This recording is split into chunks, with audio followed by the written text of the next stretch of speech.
नमस्कार, ग्लोबल न्यूजमा स्वागत छ। म वसुधा केसी। नमस्कार, म प्रणिशा लक्ष्मी। सुरुमा हेडलाइन्स।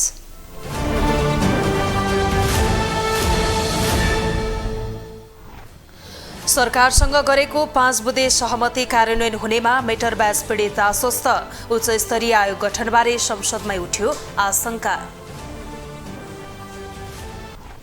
प्रधानमन्त्री प्रचण्ड नेतृत्वको सरकारका 100 दिन 2 पटक विश्वासको मत। सेवा प्रवाहमा व्यवस्था, सरकारको काम अस्तव्यस्त भएको सत्ता साझेदारकै टिप्पणी। एमाले विरोधी हुँ भन्नेहरू वर्तमान सरकारमा मन्त्री भएको अध्यक्ष ओलीको आरोप। देशलाई दक्षिणपन्थी शक्तिहरूले छिन्न भिन्न बनाउने प्रयास गरिरहेको टिप्पणी।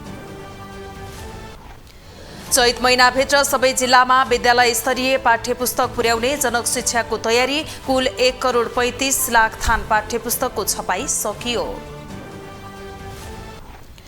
र पहिलो संस्करणको एनटीए खुल्ला पुप्से ताइक्वान्डो च्याम्पियनसिप चैत अन्तिम साता। विभिन्न उमेर समूहका 35 विधामा प्रतिस्पर्धा हुने।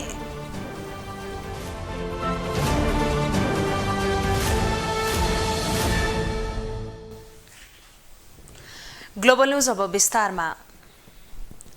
बर्दिवासबाट 11 दिन हिँडेर काठमाडौँ आएका मेटर ब्याजी पीडितहरू घर फर्कने भएका छन्। मेटर ब्याजका कारण मारमा परेका उनीहरूले अघिल्लो सातादेखि काठमाडौँमा आन्दोलन गर्दै आएका थिए।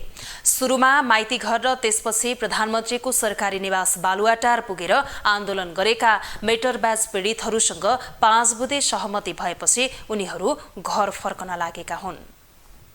बर्दिवासबाट 11 दिन हिँडेर काठमाडौँ आइपुगेका मेटर ब्याज पीडितहरू घर फर्किन लागेका छन्। मेटर ब्याजका कारण मारमा परेका उनीहरू अघिल्लो सातादेखि संघीय राजधानी काठमाडौँमा आन्दोलन गर्दै आएका थिए। आन्दोलनका लागि काठमाडौँ आएका उनीहरूसँग सरकारले 5 बुँदे सहमति गरेपछि मेटर ब्याज पीडितहरू घर फर्किन लागेका हुन्। सरकारसँग भएको सहमति कार्यान्वयन हुने आशा उनीहरूले गरेका छन्।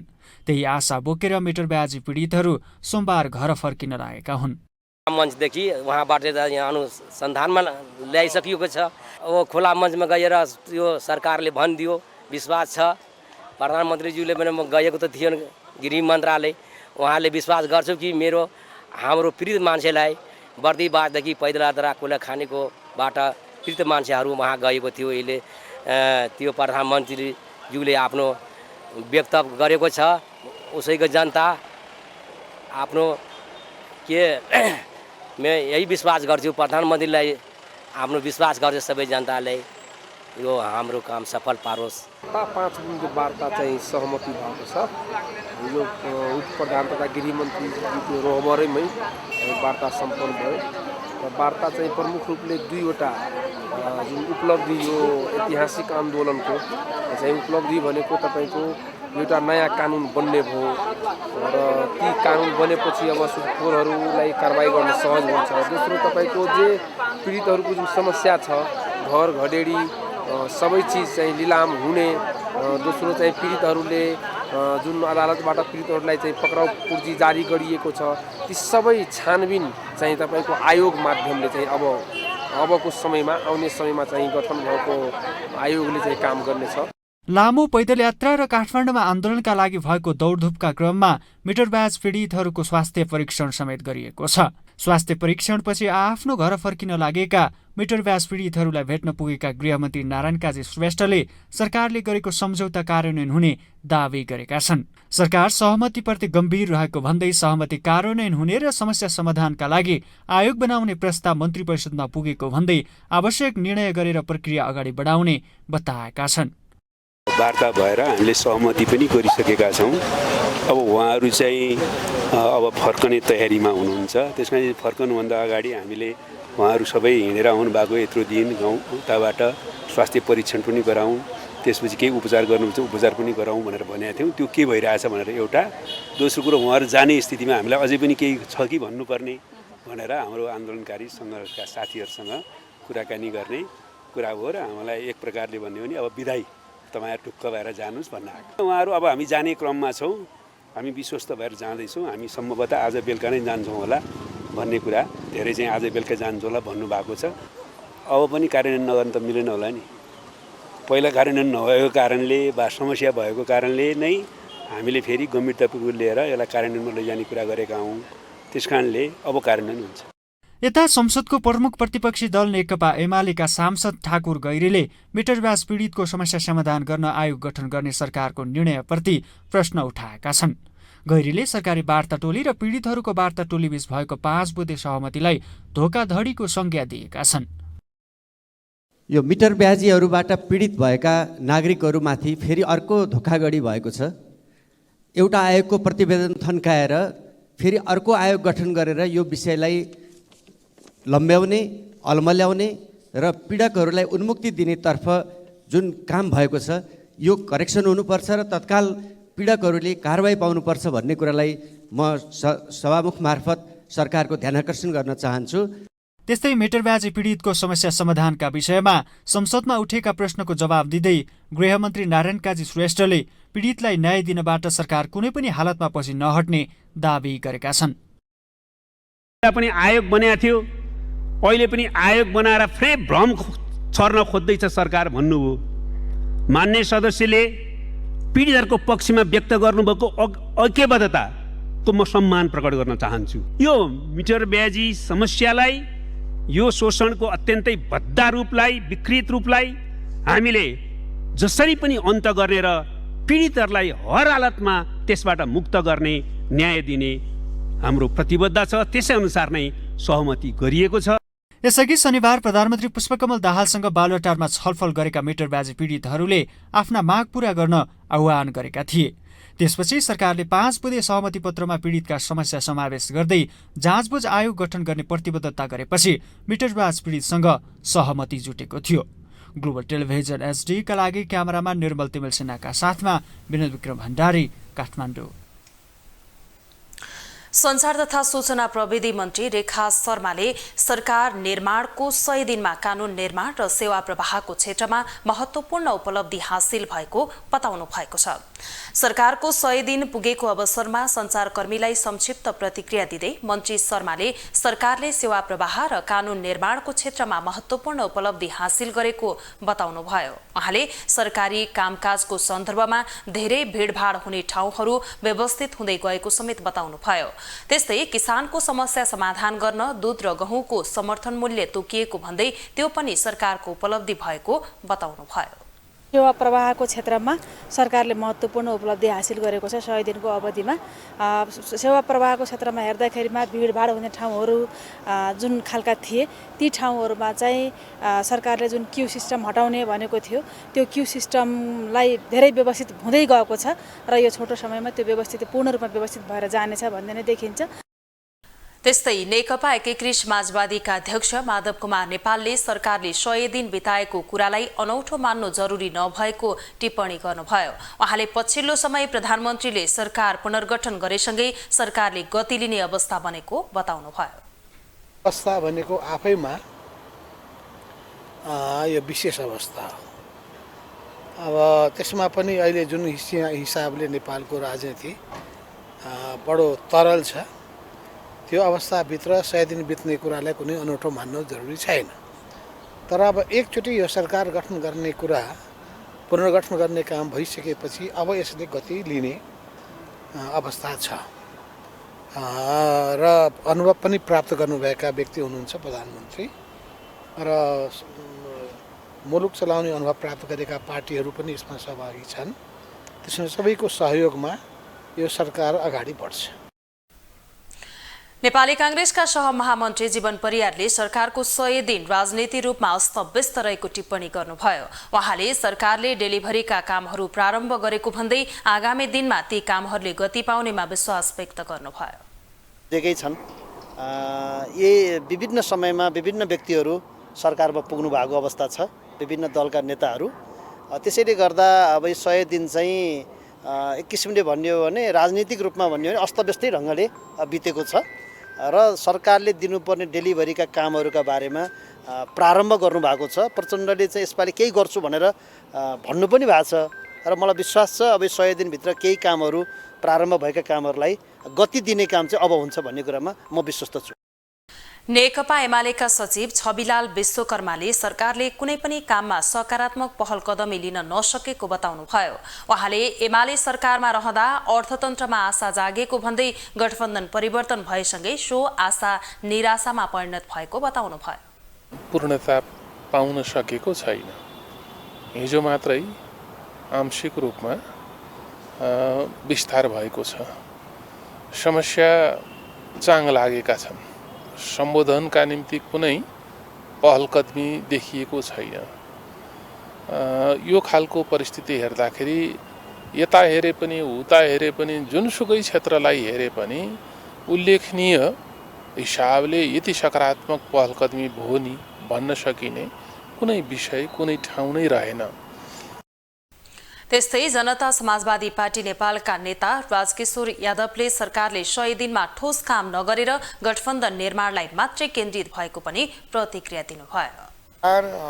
चुनावभन्दा अगाडिको गठबन्धन जुन थियो त्यो गठबन्धन फेरि निर्माण भएको छ र यो सरकार तपाईको संविधानको प्रति एक प्रकारको प्रतिबद्धता, संविधानको रक्षाको लागि या संविधानमा तलमाथि हुँदैन भन्ने एउटा विश्वास बनेको छ भने अहिले देशमा जुन प्रकारको आर्थिक क्राइसिस छ या नकारात्मक स्थिति छ, सुशासनको सवालमा जसरी मान्छेलाई चिन्ता लागिरहेको छ र नेपाली जनताको जनजीविकासँग जोडिएका सवालहरूमा प्रधानमन्त्रीजीले विश्वासको मत लिँदै गर्दा उहाँ आफैले आफ्नै बारेमा पनि क्रिटिकल एप्रोच राखेर विगतको कमी कमजोरीबाट पाठ सिकेर भविष्यमा म राम्रो गर्छु भन्ने प्रतिबद्धता जाहेर गरेको छ।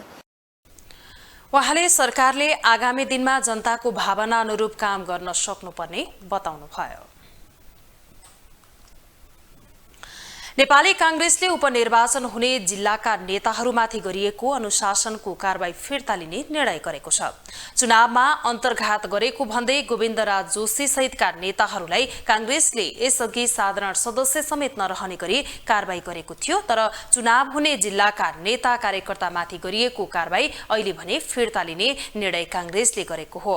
कांग्रेसले बारामा जसपा अध्यक्ष उपेन्द्र यादवलाई समर्थन गर्ने निर्णय समेत गरेको छ। उपनिर्वाचन हुन लागेको बारामा नेपाली कांग्रेसले आफ्ना उम्मेद्वार नउठाउने भएको छ। गठबन्धनलाई कायम राख्ने भन्दै कांग्रेसले बारामा जसपा अध्यक्ष उपेन्द्र यादवलाई समर्थन गर्ने निर्णय गरेको हो। त्यस्तै तनहुँमा नेता गोविन्द भट्टराई र चितवनमा जितनारायण श्रेष्ठ उम्मेद्वार बनाउने निर्णय गरेको नेपाली कांग्रेस केन्द्रीय कार्य समिति बैठकले जनाएको छ। वैशाख 10 गते हुने उपनिर्वाचनका लागि तनहुँको 1 नम्बर निर्वाचन क्षेत्र हामीले पहिले नै उम्मेद्वार प्रस्तुत गरिसकेका थियौँ गोविन्द भट्टराई र चितवनको 2 नम्बर निर्वाचन क्षेत्र त्यहाँ पनि हामीले पहिले नै उम्मेद्वार प्रस्तुत गरिसकेका छौँ, त्यहाँको पूर्व सभापति जितनारायण श्रेष्ठ। र बाराको निर्वाचनमा जहाँ निर्वाचन हुँदैछ उपनिर्वाचन त्यहाँ हामीले गठबन्धन दलहरू तीनै ठाउँमा साझा उम्मेद्वार प्रस्तुत गर्ने गरी उपेन्द्र यादवलाई हामीले हाम्रो पार्टीको तर्फबाट साझा उम्मेद्वारका रूपमा स्वीकार गर्ने निर्णय गरेका छौँ। बैठकले उपनिर्वाचन हुने तनहुँ, चितवन र बाराका नेता कार्यकर्तामाथि गरिएको कारबाही समेत फुकुवा गर्ने सैद्धान्तिक निर्णय गरेको छ। यसअघिका चुनावमा कांग्रेसका उम्मेद्वारलाई असहयोग गरेको भन्दै तनहुँमा गोविन्दराज जोशी लगायतका नेताहरू विरुद्ध गरिएको अनुशासनको कारबाही फिर्ता लिने निर्णय समेत कांग्रेसले गरेको हो। हाम्रो पार्टीको अनुशासनको कारबाहीमा पर्नुभएका यो 79 को निर्वाचनभन्दा पहिले स्वतन्त्र उम्मेद्वार भएका पार्टीको अनुशासन उल्लङ्घन गरेका नेताहरूको हकमा, त्यो पनि बारा, तनहुँ र चितवन 3 जिल्लाको हकमा अहिलेलाई पुरानै क्रियाशील सदस्यताको निरन्तरता हुने गरी कारबाही फुकुवा गर्ने त्यो निर्णय भएको छ। र अन्य हकमा 79 को निर्वाचनका बेलाको हकमा यो निर्वाचनमा उहाँहरूले गर्ने काम, अब उपनिर्वाचनमा गर्ने कामलाई हेरेर आगामी दिनमा निर्णय गर्ने र अनुशासन समितिलाई सक्रिय पार्ने भन्ने निर्णय भएको छ। कांग्रेसले यस्तो निर्णय गर्नुको खास कारण भने चुनावकै लागि हो। उपचुनाव हुन लागेका तनहुँमा नेता जोशीको प्रभाव छ। त्यस्तै चितवनमा कारबाही गरिएका नेताहरूको राम्रै प्रभाव रहेको बताइन्छ। चुनावमा सहयोग गरेर कारबाही फुकुवा गरेका नेताहरूलाई चुनावपछि उचित जिम्मेवारी दिने समेत कांग्रेसले जनाएको छ। ग्लोबल टेलिभिजन एचडीका लागि सुदर्शन आचार्यको रिपोर्ट। नेकपा एमालेका नेता भीम रावलसँग वार्ता गर्न पार्टीभित्र समिति गठन गरिएको छ। पार्टीको नीति र सिद्धान्त विपरीतका कार्य गर्ने गरेको साथै पार्टी नेतृत्वमाथि बारम्बार प्रश्न उठाएकोमा आलोचित हुँदै आएका रावलसँग वार्ता गर्न समिति नै गठन गरिएको हो। उपाध्यक्ष विष्णु पौडेलको नेतृत्वमा नेताहरू लेखराज भट्ट र कर्ण थापा सदस्य रहेका छन्।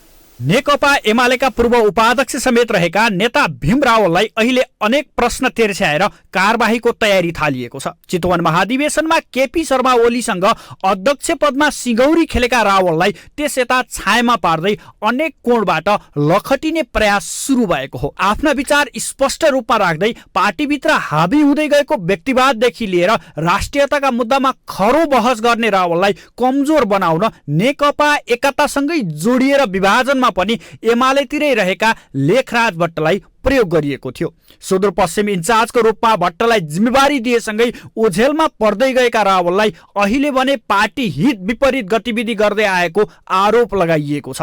खास गरी रावलले पार्टी कमिटीले दिएको जिम्मेवारी पूरा नगरेको, पार्टी नेतृत्वलाई आलोचना गर्ने गरेकोमा नेताहरू सन्तुष्ट छैनन्। यसै सन्दर्भमा पार्टीको मिसन ग्रासरुट अभियानमा सुदूरपश्चिमको जिम्मेवारी सम्हाल्दै अछामको कार्यक्रममा पुगेका उपाध्यक्ष विष्णु पौडेलले रावलमाथि गरेको कटाक्ष र रावलले धनगढीमा दिएको प्रत्युत्तरले तरङ्ग नै सिर्जना गरिदिएको छ। यसैको जगमा टेकेर एमाले केन्द्रीय सचिवालयले रावलसँग वार्ताका लागि 3 सदस्यीय टोली नै गठन गरेको छ। र 10औं राष्ट्रिय महाधिवेशनदेखि पार्टीमै रहनु भएको तर पार्टीको विधि विधान पद्धति मुताबिक नचलिकन बसिरहनु भएको कमरेड भीम रावलसँग चाहिँ संवाद गर्नको लागि र एउटा सहमतिमा पुग्नको लागि, टुङ्गोमा पुग्नको लागि अहिले मिसन ग्रासरुटको सुदूरपश्चिम प्रदेशको पार्टीको अनुगमक भएर जानुभएको पार्टीको उपाध्यक्ष कमरेड विष्णु प्रसाद पौडेलको नेतृत्वमा पार्टी सुदूरपश्चिम इन्चार्ज लेखराज भट्ट र सुदूरपश्चिम सह इन्चार्ज कर्ण थापाको नेतृत्वमा 3 सदस्यीय टोली बनाएका छौँ र त्यो टोलीले उहाँहरूसँग कुराकानी गरेर आवश्यक टुङ्गोमा पुग्ने र उहाँलाई चाहिँ आवश्यक जिम्मेवारी दिने कुरा, त्यस पछाडि चाहिँ निर्णय गर्ने हामीले निर्णय गरेका छौँ। पहिलो कुरा, वार्ता टोलीमा उपाध्यक्ष पौडेल सहित सुदूरपश्चिम इन्चार्ज लेखराज भट्ट र सह इन्चार्ज कर्ण थापा रहेका छन्। रोचक कुरा त के छ भने जुन जुन नेताहरूसँग रावल नै असन्तुष्ट छन् र जुन नेताले बढी रावलको विरोध गर्छन् उनीहरूलाई नै वार्ता टोलीमा राखिएको छ। अर्कोतर्फ हेर्ने हो भने एमाले पार्टीभित्र अनुशासन आयोग छ जसको जिम्मेवारीमा केशव बडाल छन्, जुन आयोगले पार्टी हित विपरीत कार्य गर्ने, नीति निर्देशन नमान्नेहरूलाई स्पष्टीकरण सोध्ने र कारबाहीको सिफारिस गर्ने प्रावधान छ। तर रावलका हकमा भने यो आयोग निकम्मा जस्तै देखिएको छ। त्यस्तै पार्टीभित्र देखिएको समस्या समाधान गर्न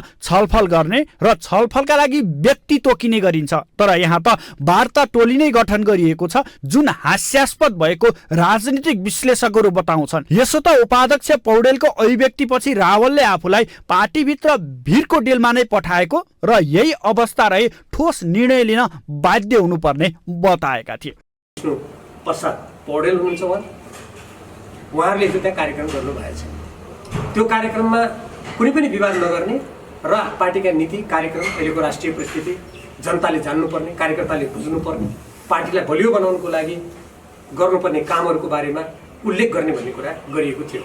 र पार्टीको यो अहिलेको कार्यक्रमको निर्देशिकामा समेत पार्टीभित्र उत्पन्न अन्तर्विरोधहरूलाई समाधान गर्ने र पार्टीलाई एकताबद्ध बनाउने यसको उद्देश्य छ भनेर लेखेको मैले स्वयं पढेको थिएँ। अब म यी घचेडै मात्रै मागिराखौँ कि होइन, नघचेडा भनेर यसो जिउ चलाउँ के गरौँ भनेर म सोध्नेछु र त्यति बेला किन घचेडी माग्ने, उभिनुहोस् भन्यो भने म उभिएर नयाँ पाइला चाल्न पनि सक्छु। यसरी विवादमै रहेका नेताहरूलाई वार्ताको जिम्मेवारी दिएपछि प्रक्रियाका लागि मात्रै वार्ता समिति गठन गरिएको देखिएको छ। एमालेले रावललाई अब कुनै पनि बहानामा कारबाही गर्ने तयारी अनुसार नै उपाध्यक्ष विष्णु पौडेलको नेतृत्वमा वार्ता टोली गठन गरेको बुझ्न त्यति गाह्रो छैन। ग्लोबल टेलिभिजन एचडीका लागि सुदर्शन आचार्यको रिपोर्ट। प्रधानमन्त्री पुष्पकमल दाहालले शुक्रबार मन्त्रीमण्डल विस्तार गरे। 12 जना नयाँ मन्त्री थपिएसँगै मन्त्रीको संख्या 17 पुगेको छ। नयाँ मन्त्रीले आफ्नो कार्यभार समेत सम्हालिसकेका छन्, तर मन्त्रीहरू चुनौतीविहीन भने छैनन्। देशको अर्थतन्त्र चलायमान बनाउनेदेखि नागरिकको आशा समेतलाई ख्याल गरेर काम गर्नुपर्ने दायित्व मन्त्रीहरूको छ। प्रधानमन्त्री पुष्पकमल दाहालले शुक्रबार मन्त्री परिषद विस्तार गरे। विस्तारित मन्त्री परिषदमा 12 जना नयाँ मन्त्री थपिएका छन्। प्रधानमन्त्री समेत गरेर 17 मन्त्रीले कार्यभार सम्हालेका छन्। 6 मन्त्रालय अझै प्रधानमन्त्री पुष्पकमल दाहालको जिम्मेवारीमा रहेका छन्। सरकारमा सहभागी भएका मन्त्रीहरू चुनौतीविहीन भने छैनन्। सङ्कटग्रस्त अर्थतन्त्र सुधार, व्यापार घाटा न्यूनीकरण, पूर्वाधारमा लगानी संघीयता कार्यान्वयन र कानुनको निर्माण लगायतका जिम्मेवारी मन्त्रीहरूसँग छ। सबैभन्दा ठूलो चुनौती त निराश रहेका नागरिकलाई सरकार भएको आभास समेत मन्त्रीहरूले गराउनु पर्नेछ। वर्तमान सरकार नै चुनौतीको चाङमा गठन भएको छ। गठबन्धनमा आबद्ध दलहरूलाई भाग पुर्याउनु पर्नेदेखि सबैका एजेन्डालाई समेत अहिलेको सरकारले अघि बढाउनु पर्ने अवस्था छ। अर्कोतर्फ सङ्कटमा रहेको नेपालको अर्थतन्त्र सुधार गर्नु अहिलेको सरकारकै प्रमुख चुनौती हुनेछ। उद्योग कल कारखाना बन्द भइरहेका छन्। उद्योगी व्यवसायी आन्दोलनमा छन् भने चरम बेरोजगारीका कारणले दिनानुदिन हजारौंको संख्यामा नेपालीले विदेशको बाटो रोज्नु परेको छ। यस्तोमा अर्थ मन्त्रालयको जिम्मेवारी सम्हालेका अर्थमन्त्री डाक्टर प्रकाश रण महतले अर्थतन्त्रलाई कसरी सही ट्र्याकमा ल्याउलान्? नेपालको अर्थतन्त्र सङ्कटमा छ। जसरी एउटा सङ्कटमा परेको परिवारले त्यस बेलामा जे निर्णय गर्नुपर्छ, देश भनेको पनि विस्तारित ठुलो परिवारलाई देशले प्रतिनिधित्व गर्छ। त्यस हुनाले यस्तो अवस्थामा त्यही खाले निर्णय हामीले लिनुपर्छ र अर्थमन्त्रीको हैसियतले मेरो सम्पूर्ण कोसिस जुन अहिले अर्थतन्त्रमा देखेको सुस्तता छ, यसलाई रिसेसनमा जान नदिने, मन्दीमा जान नदिने सुनिश्चितता गर्नु आवश्यक छ। राजस्व जुन परिवेश छ, राजस्व आपूर्तिको परिस्थिति छ। सरकारले निजी क्षेत्र र व्यवसायीलाई विश्वासमा लिएर अर्थतन्त्रलाई चलायमान बनाउनु पर्ने मुख्य चुनौतीका रूपमा रहेको छ। उद्योगी व्यवसायी र सरकारको गैर जिम्मेवारपनले गरिखाने वर्ग मारमा परिरहेका छन्, जसमा दुवै निकायको समन्वय हुन आवश्यक रहेको छ। यस्तोमा निजी क्षेत्रलाई सरकारले महत्त्व दिनुपर्ने व्यवसायीहरूको भनाइ छ। नेपाल सरकार, नेपाल राष्ट्र ब्याङ्क अथवा नियमनकारी निकायहरूबाट यो निजी क्षेत्रले दिएका चाहिँ इस्युहरू यदि यसलाई चाहिँ कार्यान्वयनमा चाहिँ लगिएन भने यो वास्तवमा अहिलेको सिचुएसन आउँछ भनेर निजी क्षेत्रले वास्तवमा योभन्दा धेरै पहिला चाहिँ भिजुअलाइज चाहिँ गरेको चाहिँ थियो र निजी क्षेत्रले दिएका चाहिँ सुझावहरूलाई साँच्चै भन्ने हो भने चाहिँ कुनै पनि भन्नाले यो उसबाट चाहिँ प्रायोरिटी चाहिँ मा चाहिँ नदिएको हामीले चाहिँ पायौँ र अहिले वास्तवमा अहिलेको चाहिँ अवस्था यो जुन एउटा चाहिँ विकराल अवस्थामा चाहिँ आएको अवस्था चाहिँ छ। लगानीको वातावरणको कुरा गरिरहँदाखेरि ब्याङ्क तथा वित्तीय संस्थाहरूले पनि एग्रिकल्चर कृषि क्षेत्रलाई चाहिँ अलिकति प्राथमिकतामा नराखेको देखिन्छ। कृषि क्षेत्रलाई प्राथमिकतामा राखे जस्तो गर्ने तर अन्य सेक्टर र कृषि क्षेत्रलाई चाहिँ एउटै बास्केटमा हालेर चाहिँ अलिकति सहुलियत प्रदान गरे जस्तो देखाएर अहिले चाहिँ हामीले चाहिँ के अरे ब्याङ्क तथा वित्तीय संस्थाबाट चाहिँ लोन प्राप्त गर्न सकिरहेको अवस्था छैन। किसानका लागि मल उत्पादनका साधनको बजारीकरण, कृषि क्षेत्रमा व्यापक लगानी, भौतिक पूर्वाधारको विकास, पर्यटन प्रबन्धन तथा सहुलियत ऋणको सहजता लगायतका समस्या समाधान गर्नुपर्ने मुख्य चुनौती रहेका छन्। ग्लोबल टेलिभिजन एचडीका लागि क्यामेरामा गणेश पूर्वछाने मगरका साथमा विनोद विक्रम भण्डारी, काठमाडौँ।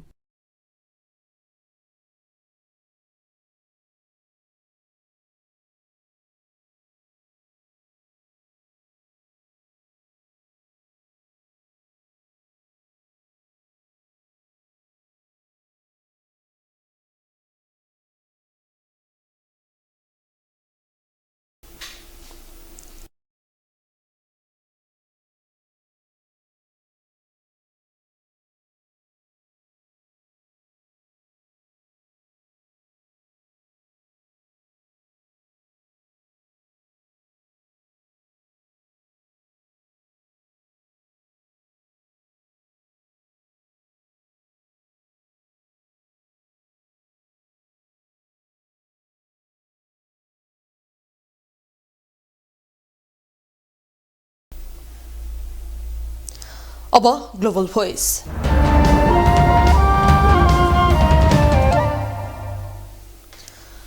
प्रधानमन्त्री पुष्पकमल दाहाल प्रचण्ड नेतृत्वको सरकारको 100 दिन पुगेको छ। एमाले, राप्रपा, राष्ट्रिय स्वतन्त्र पार्टी लगायतका दलको समर्थनमा पुस 10 गते प्रधानमन्त्री बन्नुभएका प्रचण्ड अहिले कांग्रेस सहितको समर्थनमा 9 दलीय गठबन्धनको प्रधानमन्त्री हुनुहुन्छ।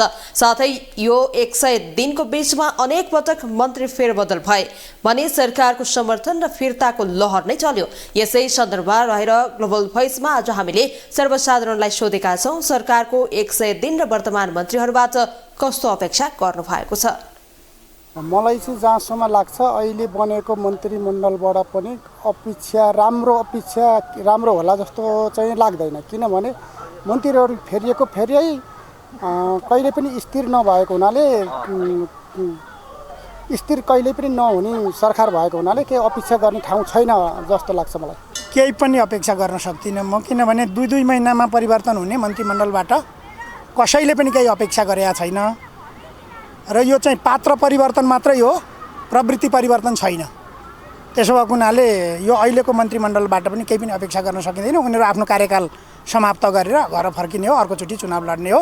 यो अहिले बनेको नयाँ मन्त्री परिषदबाट चाहिँ खासै अपेक्षा गर्न सकिने स्थिति छैन, किनकि यो कहाँबाट केले पुष्टि गर्छ भने अहिले जनताहरूले चाहिँ एउटा के अनुमान गरेका थिए भने नयाँ मन्त्री परिषद गठन भइसकेपछि र मन्त्री परिषदले पूर्णता प्राप्त गरिसके पश्चात र राष्ट्रपति उपराष्ट्रपतिको निर्वाचन भए पश्चात कम्तीमा तपाईँको यो सेयर मार्केट अलिकति उकालो लाग्छ भन्ने पनि आम जनताको एउटा चाहिँ सोचाइ थियो र त्यो अहिले चाहिँ यो जुन मन्त्री परिषद गठन भएर नयाँ मन्त्रीमण्डल बनिसके पश्चात झन् चाहिँ तपाईँको सेयर ओह्रालो लाग्नु एउटा पक्ष यो भयो। अर्को भनेको अलिकति अब फितलो 8-10 वटा दल मिलेर भनेको सरकार, अब यहाँ भागभण्डामा राम्रा मान्छे पनि पर्छन्, नराम्रा मान्छे पनि पर्छन्। अपेक्षा त अब जनताको धेरै नै छ। अब स्थिर सरकार चाहिन्छ। तपाईँको अहिले यो मन्त्रालय चाहिँ तपाईँको टाइममा तपाईँको चेन्ज भइरहने, 1-2 महिनामा चाहिँ मन्त्रीमण्डल चेन्ज भइरहनेले गर्दाखेरि जनतालाई अलि अपेक्षा अनुसारको देखिएको छैन। अब यसलाई स्थिर हुनुपर्यो र विषय विज्ञ चाहियो। मन्त्रीहरू बन्दाखेरि अर्थशास्त्र पढेको हुनुपर्यो अर्थमन्त्री हुनलाई, कानुन पढेको हुनुपर्यो कानुन मन्त्री हुनलाई, कृषिमा अनुभव भएको हुनुपर्यो कृषि मन्त्री हुनलाई। विषय विज्ञ मन्त्रालय बनाउनु पर्यो। स्थिर सरकार 5 वर्षको लागि त्यो मन्त्रालय त्यो मन्त्री चाहिँ तपाईँको काम गर्ने वातावरण हुनु पर्यो। स्वर्णिम वाग्ले नेपालको अर्थ राजनीतिमा छोटो समयमा स्थापित भएका युवा अर्थशास्त्री हुन्। नेपाली कांग्रेसको आशीर्वादमा अर्थ राजनीतिमा स्थापित भएका उनले अहिले भने कांग्रेसलाई चटक्कै छाडेका छन्। खास गरी महामन्त्री गगन कुमार थापासँग सुमधुर सम्बन्ध भएका डाक्टर वाग्लेले फेरि कांग्रेस फर्किने सम्भावना सकिएको बताएका छन्। नेपाली कांग्रेसका युवा नेता तथा युवा अर्थशास्त्री डाक्टर स्वर्णिम वाग्ले नेपाली कांग्रेस छोडेर राष्ट्रिय स्वतन्त्र पार्टीबाट तनहुँ क्षेत्र नम्बर 1 मा उम्मेद्वार भइसकेका छन्। तर कांग्रेसभित्र भने उनले पार्टी परित्याग गरे पश्चात पक्ष र विपक्षमा बहस जारी छ। कतिपयले कांग्रेस सभापति शेरबहादुर देउबा र उनको समूहको अन्याय अत्याचार सहेर बस्नुभन्दा पार्टी परित्याग गर्नु ठीक भनेका छन्।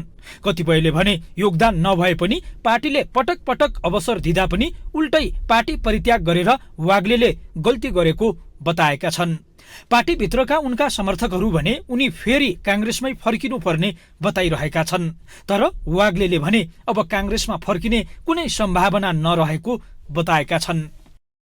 पछाडि फर्कने मेरो बानी छैन, अगाडि नै जाने मकसद लिएर म आएको हुँ र तपाईले एउटा स्ट्याटस नबुझ्नु भएको होला। मैले नेपाली कांग्रेसबाट छोड्दै गर्दाखेरि मैले केही नेताहरूलाई निजी सन्देश एउटा के पठाएको थिएँ भने जुन पछि पब्लिकमा आयो, तर त्यसलाई मैले स्वामित्व लिने कुरा नै छ। तर म फेरि नेपाली कांग्रेस फर्कने भन्ने कुरा त्यहाँ उल्लेख गरेको होइन, म अगाडि जाने हो। 2074 सालमा प्रधानमन्त्री भएपछि कांग्रेस सभापति शेरबहादुर देउबाले राष्ट्रिय योजना आयोगका उपाध्यक्ष बनाएपछि वाग्ले चर्चामा आएका थिए। त्यति बेलैदेखि नै उनी सम्भावना बोकेका अर्थविदका रूपमा चिनिए। अहिले उनले देउबामाथि नै प्रश्नहरू तेर्स्याएर कांग्रेस छोडेका हुन्। विगतमा देउबाको आशीर्वादमा राजनीतिमा स्थापित हुने मौका पाएका उनी अहिले उनै देउबासँग किन बिच्किए, कांग्रेसभित्र चर्चा भइरहेको छ। वाग्ले पछिल्लो समय महामन्त्री गगन थापाको समूहमा थिए। गगनका हरेक राजनीतिक मुभहरूमा वाग्लेले दरिलो साथ दिन्थे। अहिले उनले कांग्रेस परित्याग गरेपछि गगन दबावमा समेत परेका छन्। वाग्लेले भने फरक पार्टी रहे पनि गगनसँगको सहकार्य निरन्तर रहने बताएका छन्। तपाईहरु जस्ता सुधारक भनेर चिनिएका पात्रहरूले नेपाली कांग्रेस पार्टीमा आउनुभयो भने त्यति बेला राष्ट्रिय स्वतन्त्र पार्टी पनि लोकतान्त्रिक पार्टी हो, विश्वसनीय वैकल्पिक लोकतान्त्रिक पार्टी हो, उहाँहरू पनि पुरानो लोकतान्त्रिक पार्टी हो, सहकार्य गर्न सकिने। हामी कोअलिसन कल्चरमा छौं, त्यो हिसाबले चाहिँ मिलेर चाहिँ जान सकिन्छ, जोडिन सकिन्छ। अहिले तनहुँ 1बाट निर्वाचित रामचन्द्र पौडेल राष्ट्रपति निर्वाचित भएपछि रिक्त स्थानमा वैशाख 10 गते उपचुनाव हुँदैछ। वाग्ले राष्ट्रिय स्वतन्त्र पार्टीबाट यही क्षेत्रमा चुनाव लड्दैछन्। कांग्रेसले यो क्षेत्रमा गोविन्द भट्टराईलाई उम्मेद्वार बनाएको छ। कांग्रेस महामन्त्री थापा वाग्ले विरुद्ध चुनाव लड्न लागेका आफ्ना उम्मेद्वार भट्टराईको मनोनयन गर्न तनहुँ जाँदैछन्। ग्लोबल टेलिभिजनका लागि क्यामेरामा नरेश मोक्तानका साथमा कैलाश कठायत, काठमाडौँ। नेकपा एमालेका अध्यक्ष केपी शर्मा ओलीले एमाले विरोधी हुँ भन्नेहरू वर्तमान सरकारमा मन्त्री भएको टिप्पणी गर्नुभएको छ। एमालेको पक्षमा छैनौं भन्नेहरूलाई प्रधानमन्त्री पुष्पकमल दाहालले मन्त्रीहरू बनाएको ओलीको जिकिर थियो। उहाँले सत्तारूढ दलहरू 10तिर फर्केकाले उनीहरूबाट देश बन्नै नसक्ने पनि दोहोर्याउनुभयो। देश बनाउनका लागि एउटा नीति, एउटा विचार, एउटा संगठनले नेतृत्व गर्नुपर्ने ओलीको तर्क थियो। 10 जनाले 10तिर तानेकाले देशको रथ कता जाने भन्ने प्रश्न वर्तमान सरकारमाथि रहेको ओलीको भनाइ थियो। उहाँले एमालेले देशलाई बनाउनका लागि राष्ट्रिय शक्ति निर्माण अभियानलाई अघि बढाएको दाबी समेत गर्नुभयो। देशका निम्ति काम गर्ने एमालेको उद्देश्य र त्यस्तो राष्ट्रिय शक्ति बन्न नदिएर नेपाललाई छिन्न भिन्नको स्थितिमा अहिलेका हेर्नुहोस् त मन्त्री हो।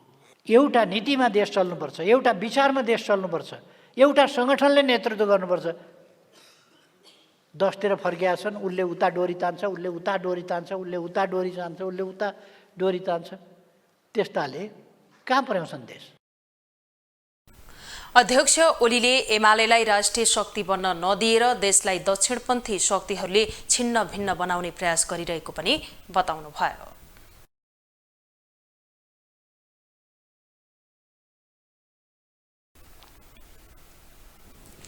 जनक शिक्षा सामग्री केन्द्र लिमिटेडले चैत महिनाभित्र सबै जिल्लामा विद्यालय स्तरीय पाठ्यपुस्तक पुर्याउने दाबी गरेको छ।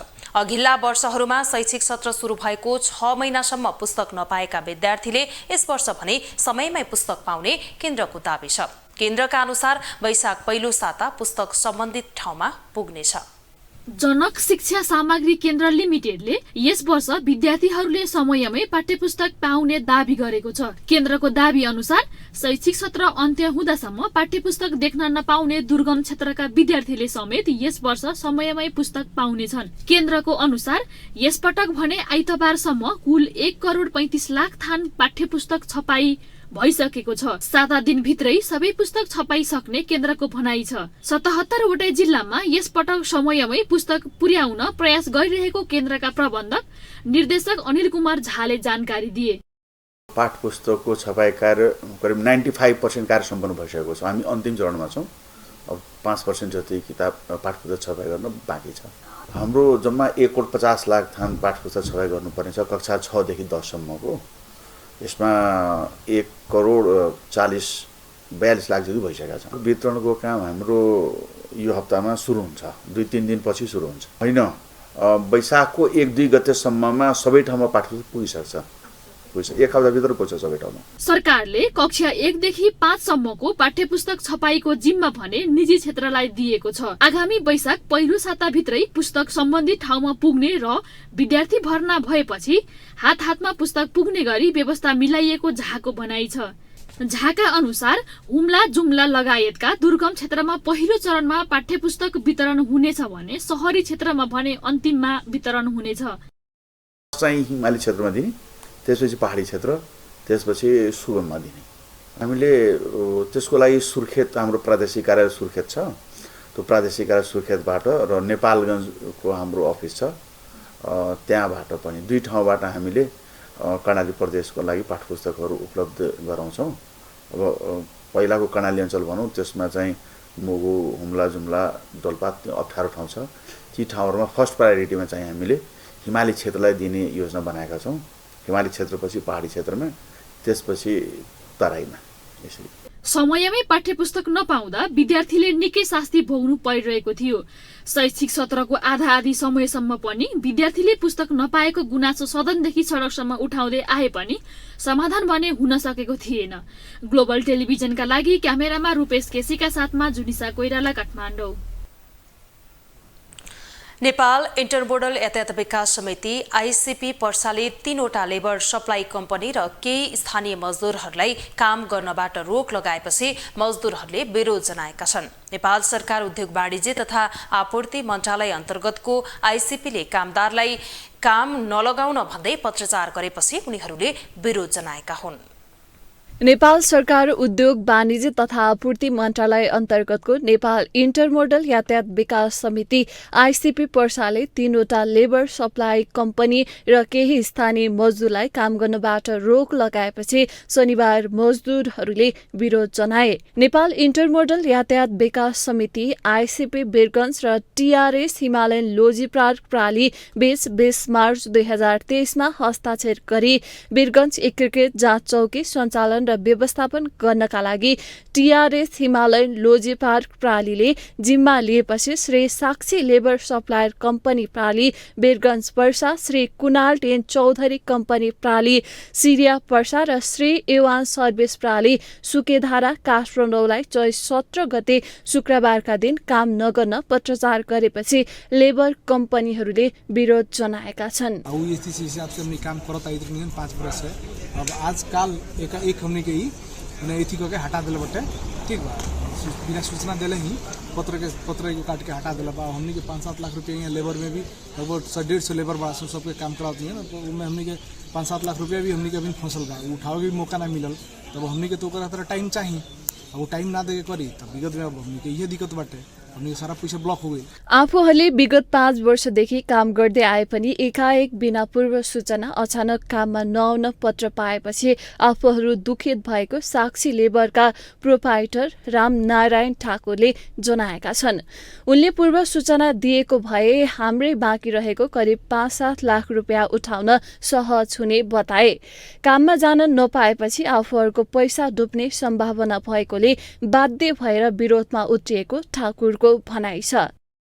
जब हमनी के लगाड़ी लागल बा, हमनी के लोग यहाँ पार्टी यहाँ पैसा रह गइल बा, हमनी के तो पैसो उठावे का मौका ना मिलल। ठीक बा, हमनी के 15 दिन पहिले सूचना दी तो हमनी तो पैसा उठाइथी सब। 3वटै कम्पनीमा करिब 500 मजदुरहरू कार्यरत रहेका छन्। स्थानीयहरूलाई विशेष ग्राह्यता दिएर काममा लगाउने सम्झौता भए पनि त्यो सम्झौता पालना नभएको उनीहरूको भनाइ छ। 500 मजदुरले मजदुरी गरे बापत हजारौंको गुजारा चल्थ्यो, तर एकाएक हटाएपछि मर्नु न बाँच्नु जस्तो भएको मजदुर नरेश चौधरीले बताए। हमारे 5 साल यहाँ काम करते हो गए, नरेश कुमार चौधरी। 5 साल में अभी तक कोनो त्रुटि ना, लेकिन कुछ कंपनी के घाटा भई ना, कोनो सामान के जियान से नुकसान कुछ नहीं के भई। ओकरा बाद में ये लोग जब टेंडर कल तो हमके सूचना ना दिलक, हमके सूचना दे पड़ी, हमके कहे पड़ी 1 महीना 2 महीने पहले जो हतन के हैंग बात बा हमके आगे प्रक्रिया देखती सर। सो सम्बन्धमा वीरगञ्ज महानगरपालिका वडा नम्बर 17 औलौका वडा अध्यक्ष सञ्जु छतकुलीले आईसीपीका लागि जग्गा अधिग्रहणको समयमा स्थानीयलाई विशेष ग्राह्यता दिने भनी सम्झौता भए पनि नयाँ ठेक्कामा लिएका ठेकेदारले बाहिरबाट आफ्ना मान्छेहरू ल्याइराखेकोमा दुखित भएको बताए। आउनुहुन्छ, उहाँहरूलाई मैले बोलाएको पनि छु र उहाँ कम्पनीलाई पनि भनिरहेको छु यो 21 जना त राख्नै पर्छ, अरू अन्यथा नराखे पनि यो 21 जना मान्छे राख्नै पर्छ। कसरी मिलाउनुहुन्छ त्यो उहाँको काम हो, होइन भने भोलि कुनै किसिमको यहाँ केही भयो भने म कुनै किसिमको सहयोग गर्नेवाला ठेकेदार कम्पनीहरूलाई छैन, किनभने यो मेरो स्थानीय सरकार अनुसार मेरो वार्डमा पर्छ। त्यस कारणले म उहाँहरूलाई चाहिँ मेरो अलौवासीहरूलाई हटाइएछ त्यो मान्छेलाई पुनः गरेन भने म त्यसमा चाहिँ कुनै सहयोग गर्दिन यो आईसीपी कम्पनीको चाहिँ कुनै पनि ठेकेदारहरूलाई। यस सम्बन्धमा आईसीपीका सूचना अधिकारी हरिराज पौडेलसँग सम्पर्क गर्न खोज्दा उनी सम्पर्कमा आउन चाहेनन्। ग्लोबल टेलिभिजन एचडीका लागि पर्साबाट क्यामेरामा दीपक चौरासियाका साथ उमेश दुबेको रिपोर्ट। अब स्पोर्ट्स न्यूज।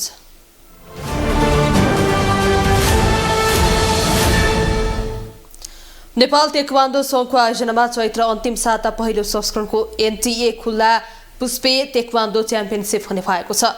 नेपाल तेक्वान्दो संघले आइतबार पत्रकार सम्मेलन गरेर खेलकुद विकास ऐन 2077 संघहरूले प्रत्येक वर्ष प्रतियोगिता गर्ने प्रावधान अनुसार च्याम्पियनसिप हुन लागेको हो। प्रतियोगिताका लागि संघका उपाध्यक्ष भक्तबहादुर चन्दको अध्यक्षतामा 7 सदस्यीय प्रतियोगिता आयोजना समिति गठन गरिएको छ। समितिको संयोजकमा संघका केन्द्रीय सदस्य बब्लु शिवाकोटी छन्। च्याम्पियनसिपमा देशभरबाट डोजाङको सिफारिसमा आएका कुनै पनि खेलाडीले सहभागिता जनाउने आयोजकले जानकारी दिएको छ।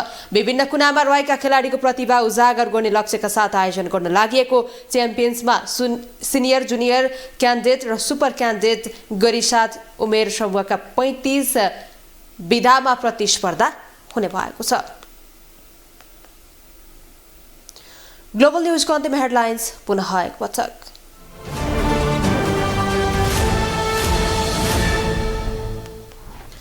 सरकारसँग गरेको 5 बुँदे सहमति कार्यान्वयन हुनेमा मिटर ब्याज पीडित आश्वस्त। उच्च स्तरीय आयोग गठनबारे संसदमै उठ्यो आशंका।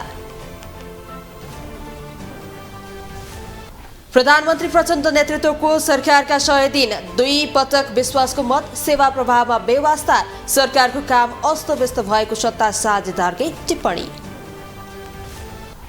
एमाले विरोधी हो भन्नेहरू वर्तमान सरकारमा मन्त्री भएको अध्यक्ष ओलीको आरोप। देशलाई दक्षिणपन्थी शक्तिहरूले छिन्न भिन्न बनाउने प्रयास गरिरहेको टिप्पणी। चैत्र महिनाभित्र सबै जिल्लामा विद्यालय स्तरीय पाठ्यपुस्तक पुर्याउने जनक शिक्षाको तयारी। कुल 1,35,00,000 थान पाठ्यपुस्तकको छपाई सकियो। र पहिलो संस्करणको एनटिए खुल्ला पुष्पे तेक्वान्दो च्याम्पियनसिप चैत अन्तिम साता विभिन्न उमेर समूहका 35 विधामा प्रतिस्पर्धा हुने।